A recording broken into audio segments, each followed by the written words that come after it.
Firmé el divorcio, Renata. Ya no hay nada que discutir. Una mujer que no puede darme hijos no es una esposa, es una compañera de casa. Lo dijo sin levantar la voz, de pie en la puerta de nuestra recámara, con el saco todavía puesto y el gafete del hospital colgando del cuello. Detrás de él, en la sala, su madre fingía revisar su celular con esa media sonrisa que yo había aprendido a temer más que a cualquier grito. Eran las 9:30 de la noche de un miércoles de octubre en Pachuca, y el frío de la montaña ya se colaba por debajo de la puerta, como siempre en esta ciudad donde el viento nunca descansa. Yo tenía en las manos el sobre que él acababa de dejar sobre la cama. Papeles del juzgado familiar, con mi nombre completo, escrito por la secretaria de un abogado que yo no había contratado. Marisol, la partera que asiste nacimientos ajenos, sostenía en las manos el fin del suyo. No lloré, no le supliqué. Me quedé mirándolo, mirando al hombre con el que llevaba 8 años, y sentí una calma extraña. La misma calma que me llega cuando una madre entra en pánico en la sala de partos y alguien tiene que sostener el hilo. Doblé el sobre por la mitad, con cuidado, como si fuera algo frágil, y solo dije una cosa. Está bien, Aurelio, pero un día vas a necesitar entender por qué no te discutí. Él frunció el ceño, como si mi tranquilidad lo ofendiera más que cualquier reclamo. Su madre levantó la vista del celular, y yo guardé el sobre en el cajón de mi buró, junto a una carpeta vieja que él creía que yo nunca había abierto. Porque lo que Aurelio no sabía esa noche, lo que su madre, doña Prudencia, no sabía, era que dentro de esa carpeta había una copia de unos estudios de hace 3 años. Estudios que él mismo había traído a casa una tarde y que después buscó por todos lados sin encontrar. Yo no los había leído entonces. No entendía de qué hablaban, pero los había guardado, como guardo todo lo que huele a que un día va a importar. Para entender por qué esa noche no le rogué, tengo que llevarlos 2 años y medio atrás, cuando yo todavía creía que el amor y el mérito eran la misma cosa. Me llamo Marisol Rentería. Tengo 39 años y nací en Real del Monte, ese pueblo minero encaramado en la Sierra de Hidalgo, donde hace frío hasta en las fotos. Crecí entre casas de techos rojos y calles empinadas, con el sonido de las campanas de la parroquia marcando las horas y el olor a paste saliendo de los hornos desde temprano. Mi padre fue minero, como su padre y como su abuelo, hasta que la mina de Acosta cerró y él se quedó con una tos que lo acompañó el resto de su vida. Mi madre lavaba ajeno y cosía, y crió a 4 hijos con una entereza que yo no supe apreciar hasta que fui mujer. De ella aprendí lo que sé sobre aguantar sin quejarse, y sobre trabajar con las manos. Soy partera profesional y enfermera perinatal certificada.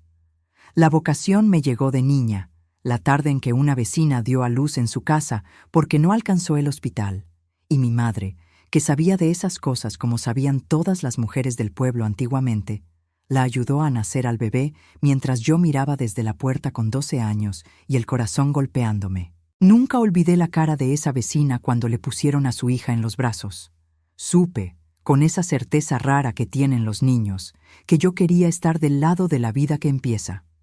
Estudié enfermería en Pachuca becada, trabajé de lo que caía para pagar los libros, y después me especialicé en atención perinatal cuando casi nadie en la sierra hablaba de eso. Llevo 16 años recibiendo bebés. Primero en un hospital rural del Valle del Mezquital, donde llegaban mujeres que habían caminado horas desde comunidades otomíes, algunas sin hablar bien español, muchas con la mirada asustada de quien nunca ha estado en una cama de hospital. A ellas les hablaba despacio, les tomaba la mano, les traducía el miedo a palabras que entendieran. Después pasé al Hospital General de Pachuca, y en los últimos años también atendí partos humanizados en casa, esos que las mujeres eligen cuando quieren traer a sus hijos al mundo sin apuros ni bata ajena, con su música, con su gente, a su ritmo. He puesto sobre el pecho de sus madres a más de 1,200 recién nacidos. Sé el peso de un bebé sano por el modo en que llora. Sé cuando un parto va bien por el color de la piel de la madre. Sé leer el miedo en la respiración de una mujer y calmarlo antes de que crezca. Sé sostener una vida que apenas empieza con estas dos manos que ahora les cuento, tiemblan a veces, de noche, cuando recuerdo. Esa era yo antes de que un hombre con título me dijera que mi propio cuerpo era el único que no servía para lo que llevaba media vida atendiendo en los demás. Conocí a Aurelio Villaseñor en el Hospital General. Él era gineco-obstetra, recién llegado de una especialidad en la Ciudad de México, con esa seguridad que dan los títulos y los pasillos de hospital privado. Yo era la partera que el personal de enfermería llamaba cuando una madre no quería estar sola. La primera vez que trabajamos juntos fue un parto complicado, un bebé atravesado a las 3 de la madrugada, y mientras él daba órdenes, yo sostenía la mano de la mujer y le hablaba al oído. El niño nació bien. Aurelio me buscó después, en la cafetería vacía del hospital, y me dijo que nunca había visto a nadie calmar a una paciente como yo lo había hecho. Me invitó un café de máquina en un vaso de unicel. Así empezó. Nos casamos año y medio después, en una capilla pequeña de Real del Monte, con mi madre llorando en primera fila y el olor a paste recién horneado entrando por las ventanas. Yo tenía 34, él 37. Éramos, creía yo, dos personas que sabían de nacimientos y que querían tener los suyos. Doña Prudencia, mi suegra, no fue a la boda con gusto. Vino, sonrió para las fotos y en la fiesta se acercó a decirme al oído, con una copa de sidra en la mano, algo que debía haber escuchado mejor. Espero que sepas lo que estás haciendo. Mi hijo pudo casarse con una doctora, con una colega de su nivel. Pero bueno, dicen que el amor es ciego. Me reí, porque no supe qué otra cosa hacer. Ella no se rió. Los primeros 2 años fueron buenos, o eso quise creer. Vivíamos en una casa de 2 plantas en la colonia Periodistas, subiendo hacia el Reloj Monumental, con una cocina que daba a un patio donde yo puse macetas de romero y hierbabuena. Aurelio trabajaba turnos largos, yo también. Nos cruzábamos en la puerta, a veces él llegando y yo saliendo, un beso rápido y el olor a hospital pegado en la ropa de los dos. Cuando coincidíamos, cocinábamos juntos. Él picaba, yo sazonaba. Comíamos enchiladas mineras los domingos, esas rojas rellenas de queso que se hacen aquí, y planeábamos el cuarto del bebé que íbamos a tener. Porque desde el principio hablamos de tener hijos. Y desde el principio, mes tras mes, la prueba salía negativa. Al año de intentarlo, empezó la angustia callada. Yo, que ayudaba a nacer a los hijos de todo el mundo, no lograba concebir el mío. Aurelio decía que era normal, que a nuestra edad tomaba tiempo, que no me presionara. Y por un tiempo lo dijo con ternura. Pero doña Prudencia empezó a venir más seguido. Y cada visita dejaba una gota de veneno. ¿Todavía nada?, preguntaba, mirando mi vientre plano con una lástima que no era lástima. Ay, hijo, ya te lo había dicho yo. Estas cosas se saben desde la familia de una.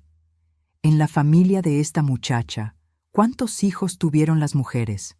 Mi madre tuvo 4, mi abuela 7. Pero eso a doña Prudencia no le importaba. Ella ya había decidido de quién era la culpa.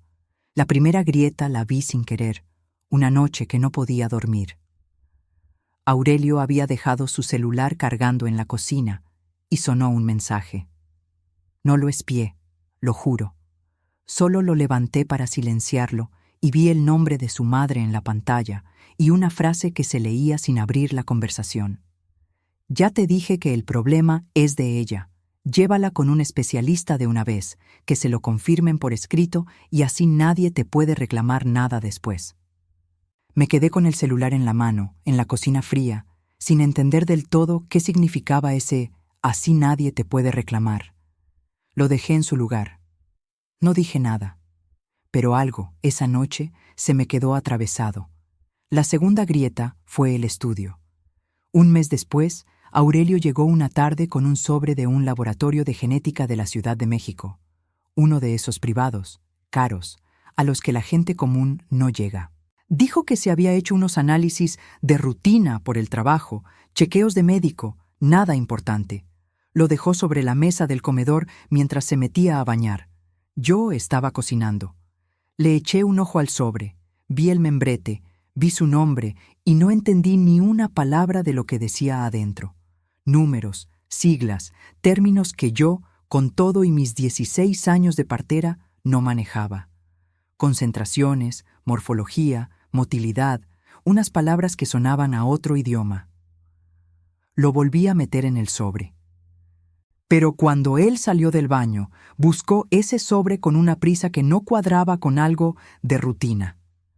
Lo guardó en su portafolios y se lo llevó al trabajo al otro día.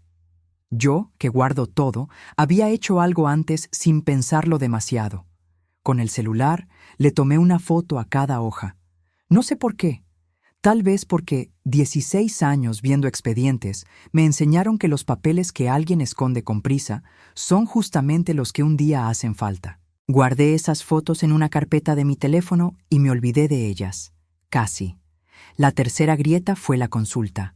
Doña Prudencia insistió tanto y Aurelio la secundó tanto que terminé aceptando ir con un especialista en fertilidad, un tal doctor Cárdenas, amigo de mi suegra, con consultorio en una torre médica del centro. Fui sola, porque Aurelio tenía guardia, o eso dijo. El doctor Cárdenas apenas me miró. Revisó unos papeles que doña Prudencia le había hecho llegar por adelantado. Eso lo supe después. Me hizo 2 preguntas, ordenó unos estudios básicos y en la segunda cita, sin muchos rodeos, me dijo la frase que Aurelio repetiría meses después como sentencia. Señora, con estos resultados y a su edad, las probabilidades son muy bajas. Yo le diría que se haga a la idea. Hay mujeres que simplemente no están hechas para eso. Salí de esa torre médica al frío de la tarde de Pachuca con las piernas temblando. Yo, que había recibido a más de 1000 bebés. Yo, que sabía de nacimientos más que muchos médicos con título. Me quedé un momento en la banqueta, viendo entrar y salir gente de la torre médica, mujeres embarazadas que sostenían su vientre con las 2 manos, y sentí una envidia tan honda que me dio vergüenza de mí misma. Me subí al camión de vuelta a la casa y miré por la ventana el Cristo Rey allá en el cerro, y me pregunté si de verdad Dios repartía la maternidad y a mí me había saltado. Esa noche no le conté a Aurelio con detalle lo que había dicho el doctor Cárdenas. Solo le dije que los resultados no eran buenos. Él asintió, casi con alivio, y no preguntó más. Doña Prudencia, en cambio, llamó al día siguiente, y yo, tonta de mí, le conté, buscando quizás un poco de consuelo de mujer a mujer. No hubo consuelo. Hubo una satisfacción disimulada en su voz, la satisfacción de tener por fin, por escrito y de boca de un médico, la confirmación de lo que ella había decidido desde el día de la boda. «Ya ves, hija», me dijo, «estas cosas es mejor saberlas a tiempo, así cada quien puede rehacer su vida como Dios manda». Colgué el teléfono con las manos frías. Rehacer su vida. Ya estaba pensando, la muy astuta, en la salida de su hijo, mucho antes de que yo entendiera que había una salida planeándose a mis espaldas. Los meses siguientes los pasé buscando en Internet, a escondidas, tratamientos, clínicas, historias de mujeres que habían concebido después de que les dijeran que no podrían. Guardaba las páginas, apuntaba nombres de medicamentos, calculaba costos que no me alcanzaban. Me aferré a la esperanza como se aferra uno a una cuerda en la oscuridad. Pero cada vez que sacaba el tema con Aurelio, él ponía una cara de fastidio, decía que ya lo había dicho un especialista, que para qué gastar en falsas ilusiones, que a nuestra edad había que aceptar las cosas. Y yo, que soy terca para todo menos para pelear por mí misma, fui bajando los brazos. Dejé de buscar. Guardé los apuntes en un cajón y me resigné a la vida más pequeña que me estaban dibujando, sin saber que la mentira sobre la que se sostenía esa resignación tenía nombre, folio y fecha, guardada en el portafolios de mi propio esposo. Lo que yo no sabía, lo que tardé casi 3 años en entender, era que esos estudios básicos nunca incluyeron lo importante, y que el doctor Cárdenas nunca vio el sobre del laboratorio de genética que Aurelio guardaba en su portafolios. Nadie lo vio. Ese era exactamente el punto. Aurelio cambió después de esa consulta. No de golpe. Poco a poco, como se enfría un cuarto cuando se apaga el calentador. Dejó de tocarme. Dejó de hablar del cuarto del bebé. Empezó a llegar más tarde, a poner el trabajo por delante de todo, a contestar a su madre y no a mí. Doña Prudencia, en cambio, floreció. Ahora venía a la casa como quien va a supervisar una obra. Reacomodaba mis macetas. Criticaba mi sazón. Un domingo, delante de 2 primas de Aurelio, dijo en voz alta, sirviéndose las enchiladas que yo había preparado: «Pobre de mi hijo, tan preparado, tan buen partido, y le tocó una mujer que ni un hijo le puede dar, lo que es la mala suerte». Las primas se rieron. Aurelio miró su plato. Yo me levanté a traer más tortillas para no llorar frente a ellas.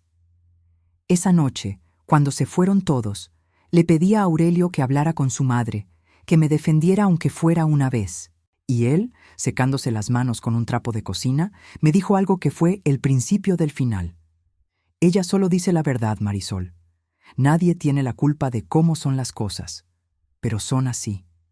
Ahí entendí que había perdido no solo un futuro, sino a un aliado, que estaba sola en mi propia casa. Pasaron 6 meses más de matrimonio hueco. Dormíamos en la misma cama sin tocarnos. Yo seguía recibiendo bebés ajenos, poniéndolos sobre el pecho de sus madres, sonriendo con ellas, y volviendo a una casa donde nadie me esperaba con ganas. Hubo días en que después de un parto hermoso me sentaba en mi carro en el estacionamiento del hospital y lloraba 10 minutos antes de manejar a casa. Nadie lo sabía. Uno aprende a llorar en horarios que no molesten a nadie.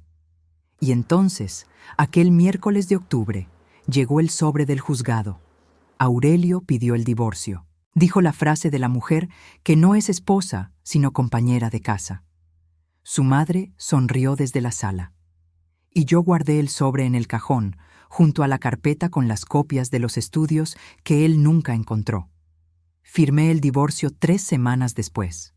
No peleé la casa. Era de él, la había comprado antes de casarnos. No pedí pensión, yo trabajaba, me mantenía sola desde los 19 años y no iba a empezar a depender ahora. La abogada de oficio que me asignaron, una mujer joven llamada licenciada Contreras, me miró con extrañeza. ¿Segura que no quiere pelear nada, señora? Tiene derecho a la mitad de lo construido en el matrimonio. Le dije que no, que solo quería salir de esa casa con mi dignidad y mis macetas. Ella asintió, pero antes de que me fuera, me dijo algo que se me quedó grabado. A veces las mujeres no pelean porque están cansadas, pero usted no parece cansada. Usted parece que está esperando algo. Tenía razón. Yo estaba esperando algo, aunque ni yo sabía qué.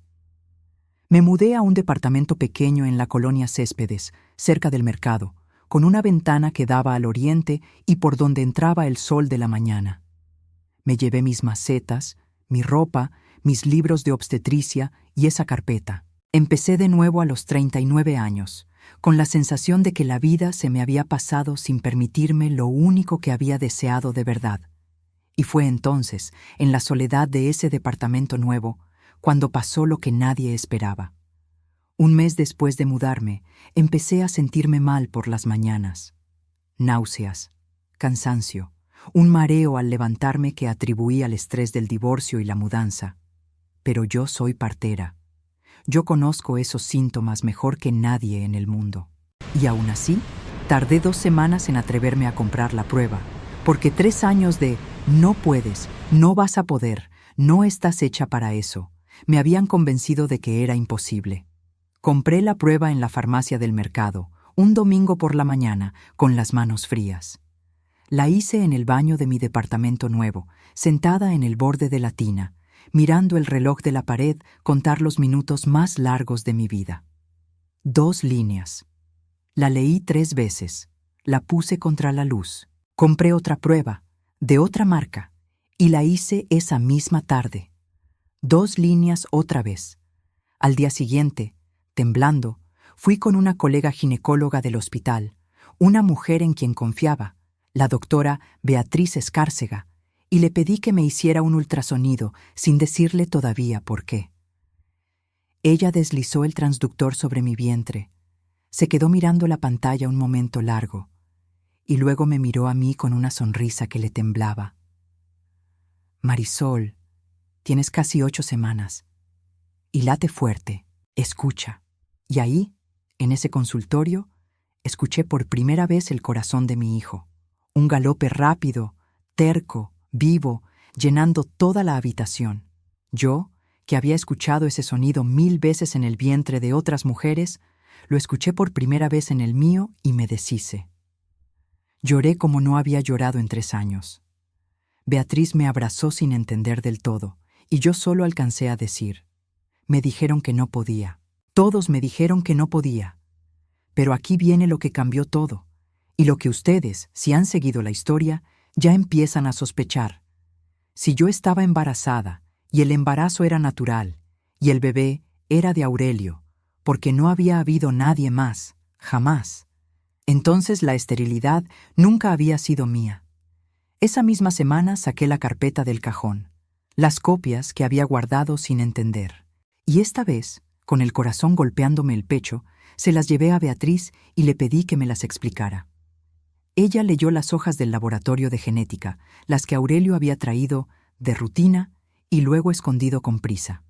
Leyó despacio. Frunció el ceño. Volvió a leer. Y cuando levantó la vista, tenía una expresión que no le había visto nunca. Marisol, ¿de quién son estos estudios? De Aurelio. Se los hizo hace como 3 años. ¿Por qué? Beatriz dejó las hojas sobre el escritorio con mucho cuidado, como si de repente pesaran. Porque estos resultados, Marisol, estos son de él, y muestran un problema, un factor masculino severo. No es que sea imposible que él tenga hijos, pero es muy poco probable de manera natural sin tratamiento. Con estos valores, la dificultad para concebir venía de su lado, no del tuyo. Y mira la fecha. Esto está firmado hace 3 años. El mundo se me quedó quieto. 3 años. 3 años en los que su madre me llamó seca, inútil, mala suerte. 3 años en los que él firmó un divorcio diciendo que yo no era esposa. 3 años en los que me sentaron en un consultorio a decirme que me hiciera a la idea. Y todo ese tiempo, él sabía. Él tenía en su portafolios el papel que decía que el problema estaba de su lado, y lo escondió. Prefirió dejar que yo cargara la vergüenza antes que aceptar la suya. «Hay algo más», dijo Beatriz, mirando la última hoja. «Este estudio lo hizo un laboratorio de genética reproductiva, y viene firmado por la responsable médica del laboratorio. Mira el nombre. Doctora Ivonne Madrigal. La conozco. Trabajó aquí en Pachuca años atrás, antes de irse a la capital. Es de las mejores en genética reproductiva del país». Anoté ese nombre. No sabía todavía para qué. Pero 16 años de partera me habían enseñado que cuando un hilo aparece, se jala con cuidado. Los siguientes meses fueron los más raros de mi vida. Por un lado, el milagro. Mi vientre creciendo, mi hijo moviéndose, las primeras pataditas que yo había sentido 1000 veces en otras mujeres y que ahora sentía en mí de madrugada y me hacían reír sola en la oscuridad. Por otro lado, la certeza fría de una traición que iba más allá del desamor. Aurelio no solo había dejado de quererme, había construido una mentira con la ayuda de su madre para no tener que verse en el espejo. No le dije nada, ni a él, ni a doña Prudencia, ni a nadie de esa familia. El divorcio ya estaba firmado. Yo no aparecía embarazada frente a ellos. Seguí con mi vida, con mi trabajo, hasta donde el cuerpo me lo permitió. Preparé todo para recibir a mi hijo sola, como tantas mujeres que he acompañado. Compré una cuna de segunda mano y la lijé y la pinté yo misma. Tejí, torpemente, un gorrito.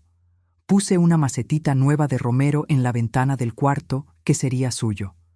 Pero había una cosa que sí decidí hacer. Contacté a la doctora Ivonne Madrigal. La busqué por medio de Beatriz. Le escribí un mensaje explicándole quién era y por qué tenía en mis manos una copia de un estudio firmado por ella hacía 3 años. Le conté todo, sin adornos. La esterilidad que me habían achacado, el divorcio, el embarazo que ahora demostraba que la mentira nunca había sido mía. Le pregunté, con miedo, si esos estudios que yo tenía eran auténticos, si de verdad eran de Aurelio, si de verdad decían lo que Beatriz había leído. La doctora Madrigal tardó 2 días en responder. Cuando lo hizo, me pidió una videollamada. Era una mujer de unos 50 y tantos años, de mirada directa y voz pausada. Miró las fotos que le mandé de las hojas, comparó los folios con sus registros y confirmó lo que yo ya temía y necesitaba. Los estudios eran auténticos, correspondían a Aurelio Villaseñor, tenían la fecha que yo veía, y los valores indicaban un factor masculino severo. Pero entonces me dijo algo que yo no esperaba, algo que le dio otra dimensión a todo. Señora Rentería, hay algo que usted debe saber, y se lo digo porque me parece profundamente injusto lo que le hicieron. Su exesposo no solo se hizo ese estudio, volvió a mi laboratorio 8 meses después y me pidió que le repitiera los análisis. Yo lo atendí personalmente. Los valores seguían mostrando el mismo problema. Y en esa segunda visita, delante de mí, me pidió algo que yo me negué a hacer. Me pidió que le entregara un documento que dijera que el problema de infertilidad de la pareja era de origen femenino no determinado. Yo le dije que eso era falso y que yo no firmaba falsedades. Se molestó, se fue. No volví a saber de él. Pero guardé la nota de esa consulta, porque cuando un médico me pide que mienta en un estudio, yo lo registro. Me quedé sin palabras. No solo había escondido la verdad, había intentado comprar una mentira firmada. Y una mujer con ética se había negado. Esa mujer tenía, guardada, la prueba de que él había intentado hacerlo. ¿Usted estaría dispuesta a declarar eso, doctora, si hiciera falta? Le pregunté con la voz temblando. Ella me miró desde la pantalla y asintió despacio.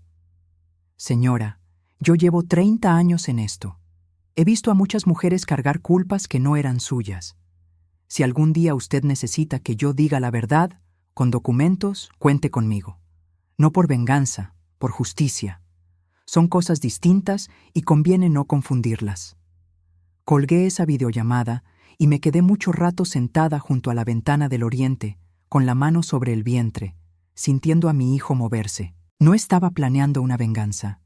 Estaba juntando, con cuidado de partera, todo lo que un día podría necesitar para que la verdad se sostuviera sola.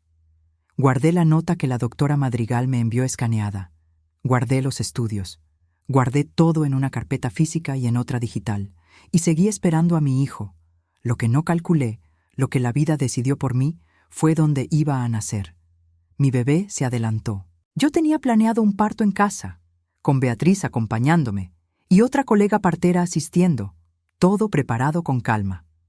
Pero la naturaleza no lee planes.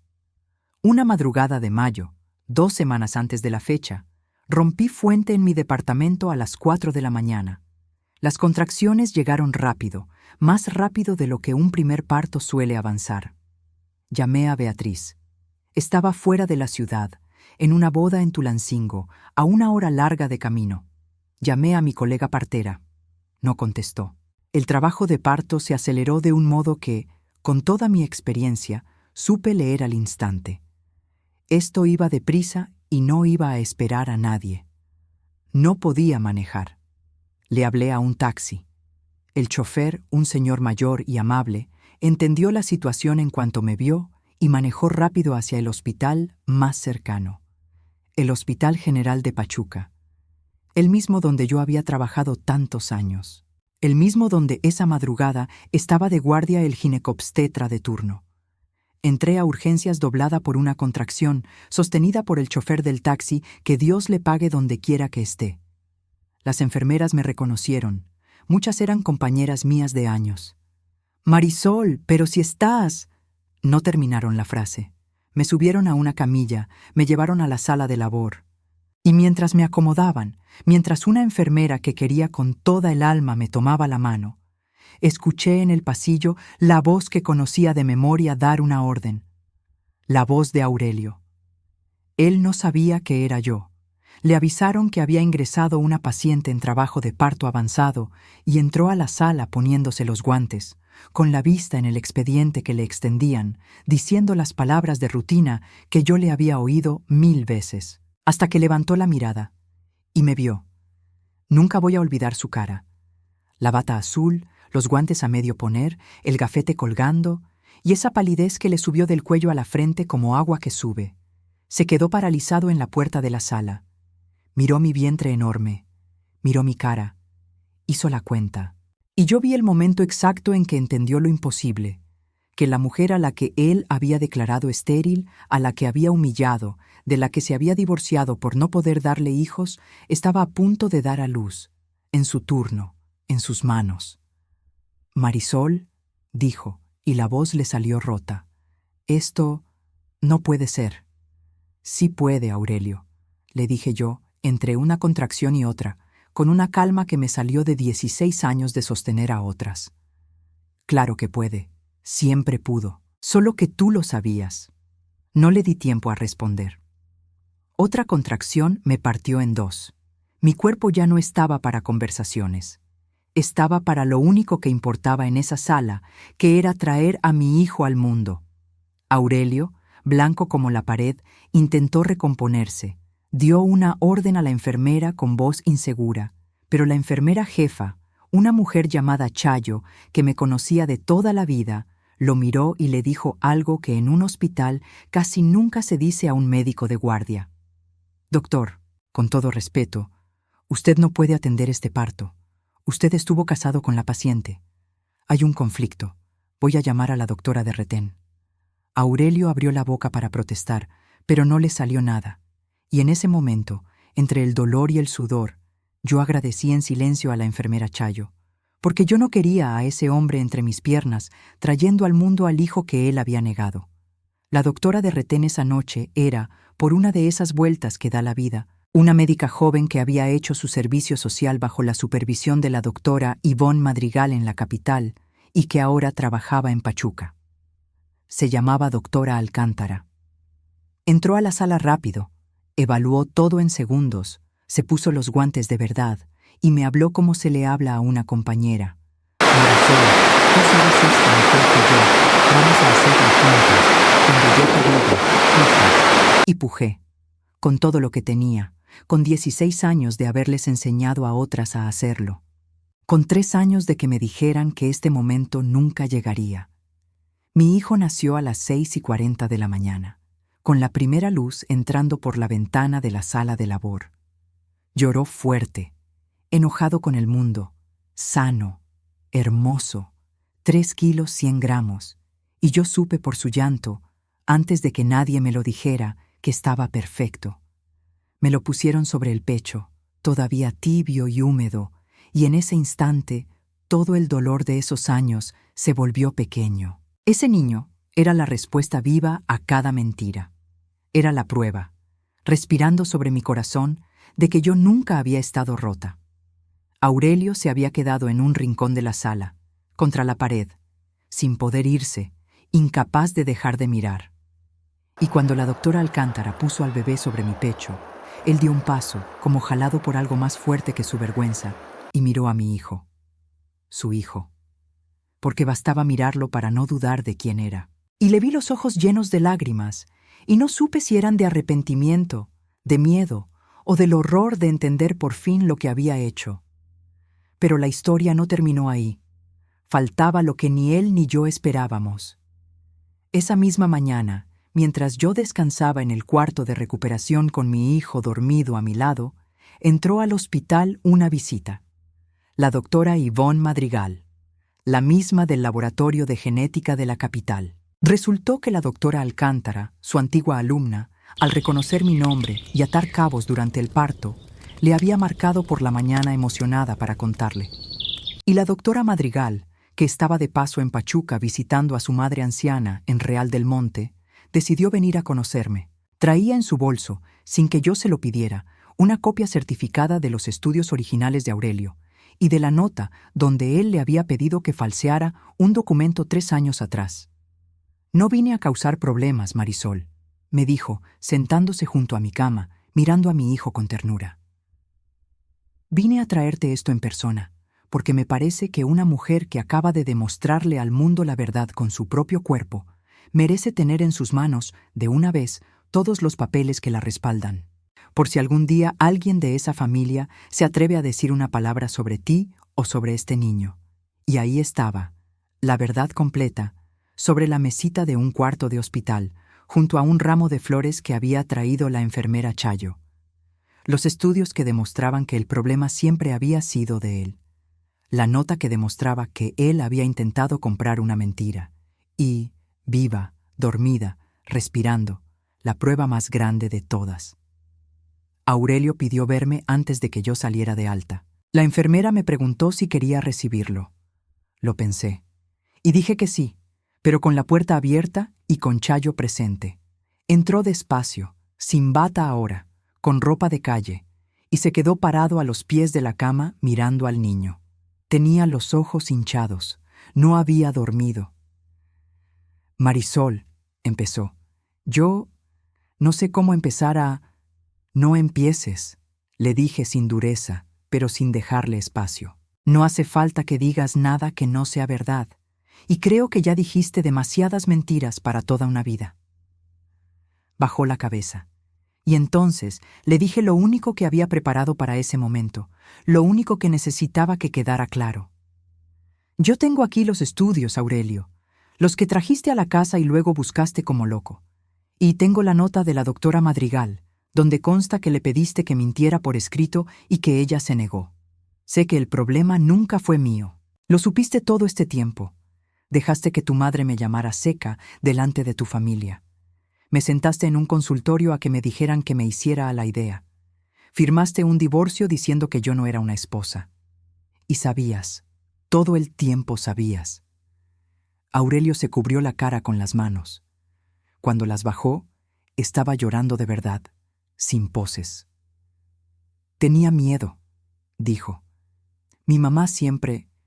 Para ella un hombre que no puede tener hijos no es un hombre.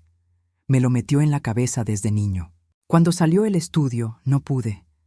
No pude decírtelo. No pude decírmelo a mí. Preferí que la culpa fuera de otro lado. Fui un cobarde, Marisol. Fui lo peor que un hombre puede ser. No le dije que lo perdonaba, porque en ese momento no era verdad y yo ya estaba harta de mentiras, aunque fueran piadosas. Le dije algo más honesto. Yo no vine a este mundo a cargar tu miedo, Aurelio, ni el de tu madre. Este niño es tuyo, y voy a hacer las cosas bien. Lo vas a reconocer legalmente, vas a cumplir con él como padre, y él va a saber la verdad cuando tenga edad, sin rencor, porque yo no voy a envenenarlo como a ti te envenenaron. Pero tú y yo no vamos a volver. No porque no te haya querido, sino porque el día que dejaste que me llamaran menos y no dijiste nada, se acabó lo que teníamos. El amor sin respeto no es amor. Es otra cosa que se le parece de lejos. Aurelio asintió, sin fuerzas para discutir. Antes de salir, miró al niño una última vez y preguntó, con un hilo de voz, ¿cómo se llamaba? Emiliano, le dije, como mi abuelo, el minero, un hombre que trabajó toda su vida bajo tierra y nunca le mintió a nadie. Doña Prudencia no vino al hospital. Se enteró, claro, en las familias todo se sabe. Aurelio me contó después, en una de las pocas conversaciones que tuvimos ya solo sobre el niño, que cuando le mostró los estudios a su madre y le dijo la verdad, ella primero no quiso creerlo. Después dijo que eso no cambiaba nada, y al final se encerró en un silencio de orgullo herido. Nunca me buscó, nunca pidió conocer a su nieto, y con el tiempo entendí que ese era su castigo más grande, uno que se puso ella sola, perderse, por soberbia, al único nieto que la vida le dio. Yo no tuve que hacer nada. La gente que construye su vida sobre el desprecio termina, casi siempre, quedándose sola con él. Los meses que siguieron fueron de reconstrucción, y no fueron fáciles. Empezar de nuevo con un recién nacido, sola, a los 39 años, es cansado de una manera que no se cuenta en las historias bonitas. Hubo noches enteras de no dormir, con Emiliano llorando de cólico a las 3 de la mañana y yo caminando con él en brazos por el departamento pequeño, cantándole canciones de cuna que le cantaba mi madre, con los ojos ardiendo de sueño. Hubo días en que el cansancio se me juntó con la tristeza vieja y me senté en el piso de la cocina a llorar sin saber bien por qué, si de agotamiento, de soledad o del duelo tardío por todo lo que me habían robado esos 3 años. Hubo momentos de miedo puro, de preguntarme cómo iba a mantenerlo yo sola, cómo iba a volver a trabajar, si estaba siendo egoísta o valiente. Nadie que te diga que la maternidad en soledad es solo ternura te está contando toda la verdad. También es sostener el mundo con los brazos temblando. Mi madre se vino de Real del Monte a ayudarme las primeras semanas. Llegó con su rebozo, su olla de barro y esa calma antigua de las mujeres de la sierra que han visto de todo. Se instaló en el sofá de la sala, cargaba a Emiliano mientras yo dormía 2 horas seguidas, me hacía caldo de pollo y me obligaba a comer aunque yo no tuviera hambre. Sus manos viejas, agrietadas de tanto lavar ajeno toda la vida, meciendo a mi hijo en la madrugada, fueron mi salvación. Una noche, viéndome llorar, me dijo sin dramatismo mientras pelaba una naranja: «Hija, a mí también me dijeron cosas los hombres y sus mamás, y aquí sigo, y aquí estás tú, y aquí está este niño. Nosotras no nos rompemos tan fácil como creen». Nunca la había querido tanto como esa noche. La doctora Beatriz se volvió mi amiga del alma.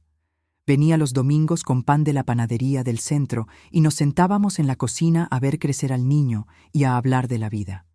Fue ella la que, cuando yo dudaba de todo, me repetía que lo que me había pasado no era mala suerte ni castigo, sino la maldad de 2 personas que prefirieron mentir antes que enfrentarse. Poco a poco, con su ayuda y la de mi madre, fui reconstruyéndome no solo por fuera, sino por dentro, que es lo más difícil. Fui entendiendo que la mujer que agachaba la cabeza en aquella casa de la colonia Periodistas ya no existía, y que en su lugar había otra, más cansada pero más entera, capaz de mirar de frente. Volví a trabajar a los 4 meses, con Emiliano en una guardería de confianza cerca del hospital. Y algo cambió en mi manera de recibir bebés. Ahora, cuando pongo a un recién nacido sobre el pecho de su madre y veo la cara de esa mujer transformarse, entiendo por dentro lo que antes solo acompañaba por fuera. Me volví mejor partera después de ser madre, más humana, más paciente con las mujeres a las que el mundo les dice que no van a poder. Con el tiempo, junté un poco de dinero y con la ayuda de la doctora Beatriz y de otras 2 colegas, abrimos algo con lo que yo había soñado siempre sin atreverme a decirlo en voz alta. Una casa de partería, un espacio pequeño y cálido en la colonia Céspedes, donde las mujeres pueden dar a luz acompañadas, con respeto, sin apuros ni humillaciones. La llamamos Casa Manantial. En la entrada pusimos una maceta grande de romero, de esas que me llevé de la casa que fue de Aurelio.